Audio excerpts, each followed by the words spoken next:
বস্তা চাল কিনলে ম্যাডাম 3,000 টাকা জায়গা মারে, বৃদ্ধ মারে 2,000 টাকা দেয় মা।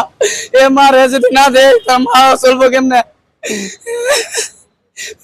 দর্শক, আমরা আরেকজন গ্রাম্য পুলিশ পেয়েছি। তার অসহায়ত্ব কথা না শুনলে আপনারা বুঝতে পারবেন না আসলে সে কতটা অসহায় অবস্থায় আছেন। তো আমরা আসলে জানবো, ভাইয়া আপনি কি জানি বলতে চাইছেন আমাকে? আমরা এখানে আসলে এক দফা এক দাবি নিয়ে, আমি দিনের বেলা ডিউটি করে রাত্রের বেলা আপনার 4 দিন রিক্সা চালাই প্রেস ক্লাবের সামনে আইছি। ঢাকা আসলে তো টাকা ছাড়া আসা যায় না। আমার এক মেয়ে, আর মনে করেন এ দেখেন আমার মেয়েটার অবস্থা কি দেন, আমার মেয়ের অবস্থা চিকিৎসা করতে পারতেছি না। 6,500 টাকা বেতন পাই, 4 মাস 6 মাস পরে পরে বেতন পাই। আমরা নিজেরা খাবার খাইতে পারি না ম্যাডাম, অনেক কষ্ট।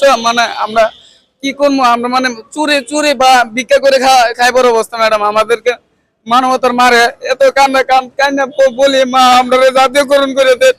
আপনার বাবে আমরা সিটি দিয়ে আমরা জাতীয়করণের রায় দিছে, আপনি বাস্তবায়ন করে দেন মা। ঠিক মা, আমরা কথা শুনতেছে না মা। আমরা তো আপনার ছেলে, আপনার সন্তান। অথবা আপনি ডিজিটাল বাংলাদেশ করছেন, কিন্তু গরিব লাগবেন না, ভিক্ষুক লাগবেন না মা। আমরা যদি আপনার সরকারি কর্মকর্তা হয়েছে, গ্রাম পুলিশ একটা পুলিশের অংশ হয়েছে, যদি আমরা যদি রাস্তায় রাস্তায় মানুষের চায় ভিক্ষা করে খাই, তো মা আপনি এই ডিজিটাল বাংলাদেশ করে তো লাভ হয়েছে না মা। আপনার পিতা যে সময় ছিল বাংলাদেশ ছিল, সেই সময় আমরা জয় বাংলা বঙ্গবন্ধু বললে ডাক দিতে পারছি মা। যদি ডিজিটাল বাংলাদেশ আসলে আপনার মা করে গর্ব করে না দেখ দিতে মা, বলে কেমন হইব মা? আমরা বলতে চান মা, আমরা 47,000 গ্রাম পুলিশ চান, না হলে মা আমরা না আমার মা না হলে ভিক্ষা করুম। আমাদের দাড়ি পাকলে আমাদের ছেলে মেয়েরে আমরা মানুষ করতে পারবো না মা। আমাদের ছেলে মেয়ের ভিক্ষা থালা নিয়ে ঘুরতে হইব মা। আমাদের ছেলে মেয়ের ভবিষ্যৎ আপনার একটা লেখাপড়া করাতে পারবো না ভালো মতন। আমরা না সময় যাই লেগে আমাদের ছেলে মেয়ের মানুষ করতে পারবো না মা। আপনার কাছে একটা অনুরোধ মা, হাত ধরে পা ধরে কই মা, আমাদের ছেলে মেয়ের যদি লেখাপড়া করতে পারে, 4টা ডাল ভাত যদি খাইতে পারে, এইটা আমি চাই মা আপনার কাছে। না হলে কিন্তু কিছু না থাকলে ম্যাডাম একটা বস্তা চাল কিনলে ম্যাডাম 3,000 টাকা জায়গা মারে, বৃদ্ধ মারে 2,000 টাকা দেয় মা। এ মারে যদি না দেয় তা মা চলবো কেমনে? মারে গেলে 5,000 জায়গা 3 মাস 6 মাসে 1,500 টাকা 8 বছরের না খাইতে না ম্যাডাম। এরপরে বন্ধ থেকে শাক টাক কচু চলো কাটটা সেটা খাওয়া লাগে। করোনার সময় ম্যাডাম ডিউটি করছি ম্যাডাম, দেন ম্যাডাম দেন করোনার সময় টিকা দিচ্ছি, 4টা টিকা সরকার দেয় না।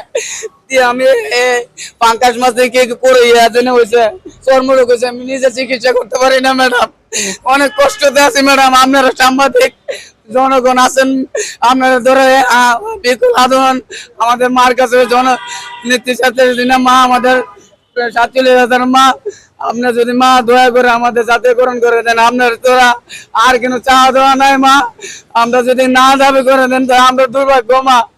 আমরা না এলে মা আমরা সবাই না আয়া হইতে মা। কতটা অসহায় হইলে একটা সন্তানের জন্য বাবা এভাবে কান্না করে।